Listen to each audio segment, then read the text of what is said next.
y'all? It's your girl Nakeyshia, aka Strawberry Shortcake. So, this is my first YouTube video, so y'all bear with me. I'ma get better. But this is my first YouTube video. I'm doing a get to know me video. So, yeah, like, comment, and subscribe. And tell a friend, and tell a friend, and tell a friend, and tell a friend to like, comment, and subscribe and get into the game. Turn up, let's get into this video. No more talking. Okay, question number 1 is, who is your celebrity crush? The baby. I want to be his baby. Nah, seriously though, it's the baby. Do you have any pets? Yes, I do. I have a Shih Tzu mixed with a poodle, and her name is Davy. Hey.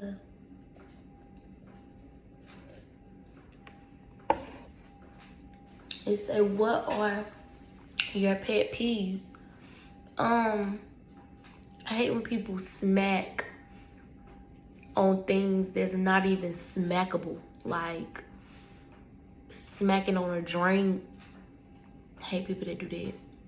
Like, it just get on my nerves. And I hate when people flick me, like doing that thing like that. Don't do that, because I promise you that's gonna really make me very, very upset, and we're gonna end up fighting. Like, if you think it's funny, I'm here to tell you it's not funny.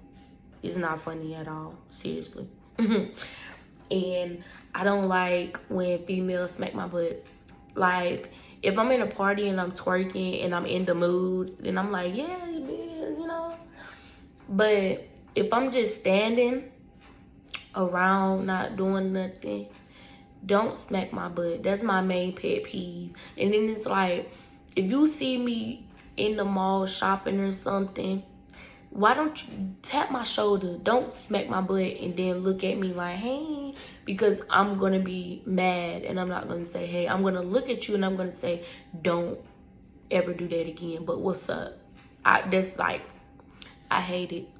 And I hate when people lie to me, look me right in my face and lie. Or if I got screenshots and you still wanna lie. I don't like stuff like that either, period. Do you have any weird traits? Yes, I do. I like smelling people. I'm not gonna say I love, because some of y'all ain't right. But I love smelling people. Like, if my mom is like about to go somewhere and she smell good, I'm like, and where you going? Smelling like that? What you doing? It ain't. And then if I'm dating somebody and I smell somebody, like if I'm dating somebody and I smell him and he about to go somewhere, oh baby, where you think you going with that cologne on? Who you trying to smell good for, baby? That smell good. You know what I'm saying? But like, even when I hug people, I like to smell them. Just see what they smell like, That's a weird and bad trait at the same time. Literally. What is your favorite color? I don't have a favorite color. I like all neon colors. Like bright. Do you have any siblings? Yes, I have a sister. Well, I have 4 sisters and 1 brother.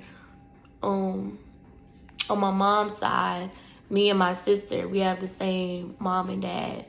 But me and my brother, we have the same mom but different dads. And then on my dad's side, we all have the same dad but different moms. Do you know your personality type, and what is it? I don't really know my personality type. I don't really know. I can't answer that because I really don't know my personality. Like, I can't really like find a word for my personality. Maybe I would say unique, because it's very different. Like, you never know what's gonna happen with my personality. Like, literally, you never know. what is gonna happen during my personalities. Okay. Have you been to any concerts or festivals? Which one was the most memorable? I've never been to a concert before. Yeah, I've never been to a concert before. But I don't really do festivals. Like, I mean, I have been to festivals, like, you know, stuff like the Collard Festival, Dogwood festivals, like, you know, festivals like that. But I don't really have any memorable moments there because I only go there for the food. But is the CIAA considered a concert? I don't really think it's considered a concert, but I go to the CIAA almost every year. What is one thing you wish people knew about you? I wish that people would understand that me,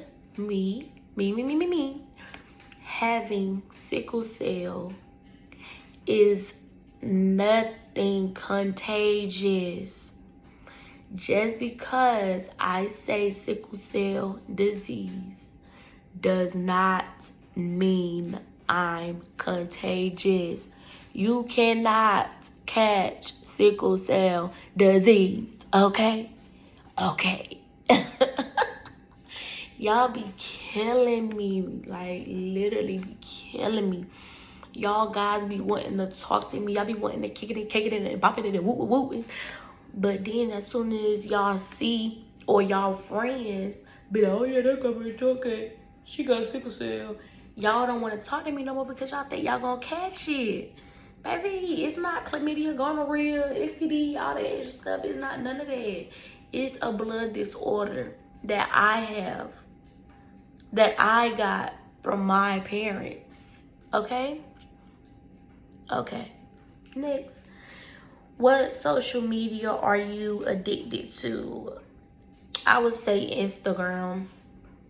Everybody is addicted to Instagram. Like, it's no other, like, it's not a question. Like, no debate. Everybody is addicted to Instagram. How do you get along with your family? Ha ha. Tee tee. I rock with my family sometimes, but then sometimes I don't. I'm not even gonna lie to you, ain't even gonna cap to you. I don't really like my family like that, and I sure ain't gonna lie on no camera. Do you hear me? Do you hear me? Okay.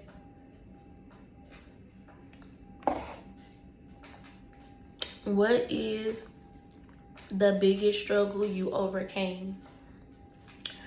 My biggest struggle that I overcame was learning how to stop letting my sickle cell control my life.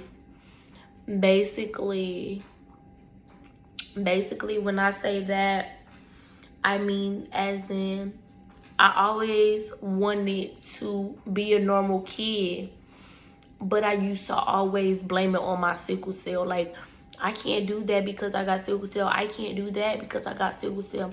But that was never the case.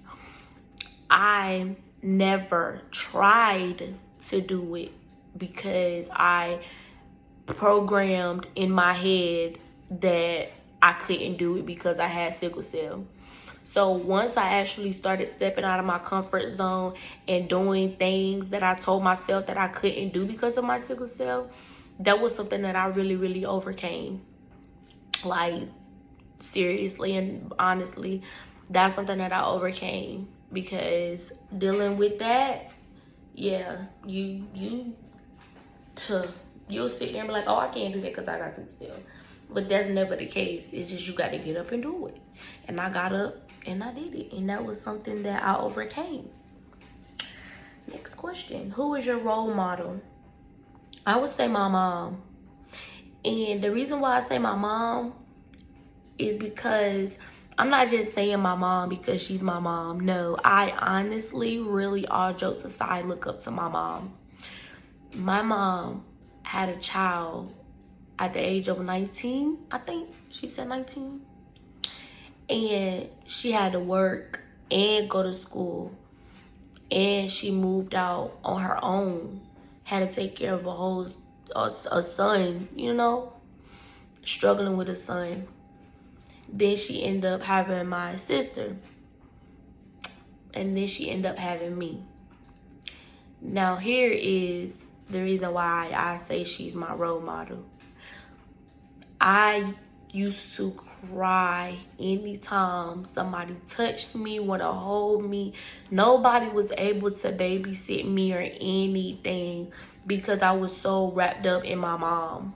Like, when I say wrapped up in my mom, I mean I was crying whenever I did not feel my mama's hands touching me. And so one day I was just kept crying and crying and crying and crying. And my mom, she didn't know what to do. So she took me to the hospital and they tested me and they found out that I had sickle cell at 3 months. So I was diagnosed with sickle cell 3 months.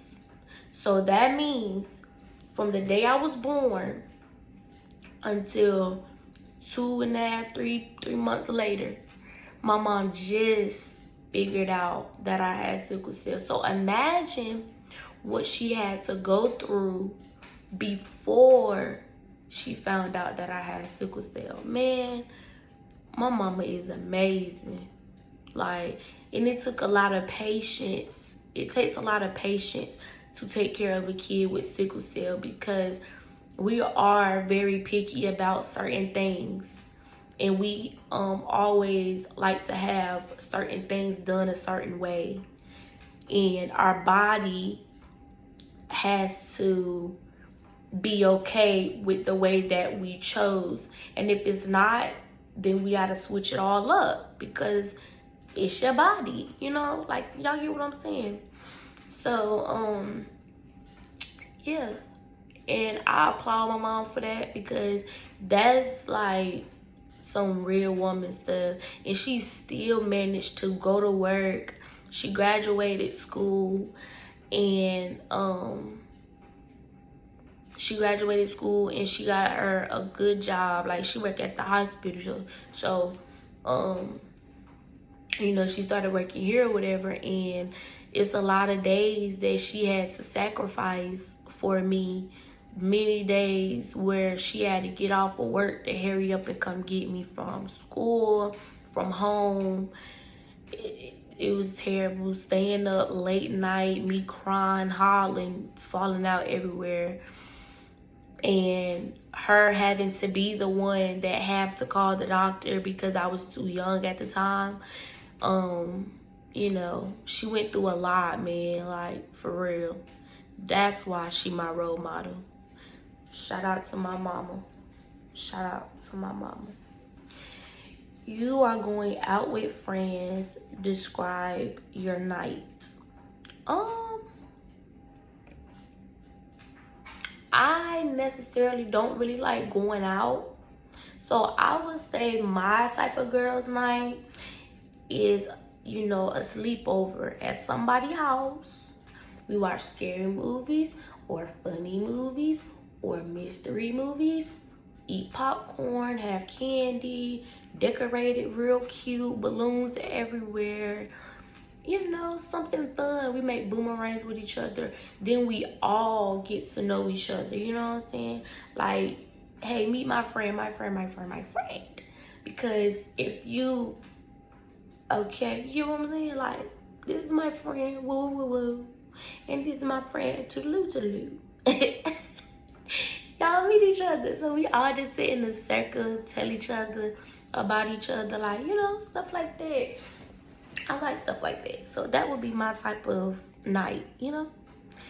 Yeah. What was your favorite / worst subject in high school? My favorite subject was English. I love me some English. I love typing papers, but I kind of don't like reading books. But like I like writing papers and stuff. And my American history teacher, he was kind of cool, so he kind of made me like American history. So yeah. Say, how would you describe your fashion sense? I don't really know how to describe my fashion sense because it's very it's kind of very simple. Like it's a mixture. It's kind of girly girl and tomboyish because I do dress like a boy a lot. Like sweatsuits, Champion sweatsuits, Nike sweatsuits, all sweatsuits. Depending on where I'm going and depending on the vibe, my fashion sense change. So that's why I really don't know how to answer that question because it changes depending on the vibes. You know?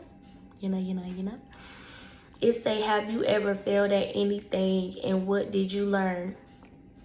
I failed at being a friend to a lot of people. I failed being truthful to myself. And it taught me that you have to be a friend in order to have a friend. When you are in a friendship, no matter what, you always have to think about the friend. Like you always have to be considerate about what the friend is feeling and what the friend want to do and how they want to do it. Because everything just can't go your way in a friendship. And that's where I went wrong with a lot of my friends. I always wanted to talk about me, wanted it to be about me. It was never hey, what do you guys want to do? It was always, oh well, I want to go here and I want to go there and I want to do this and I want to do that. And they're like, well, I'm gonna go home because I don't like doing that. And I'm just like, so you want to be a fake friend? Da, da, da, da, da, da. Going hell for no reason when it was honestly my fault because I did not listen to what they wanted to do. So I ended up friendless. And till this day, I still am friendless. But once I do get a friend, I know exactly how to play my cards now. Like, I understand now what to do and what not to do in a friendship. I hope you guys like it. So like, comment, subscribe. You know, tell a friend and tell a friend and tell a friend.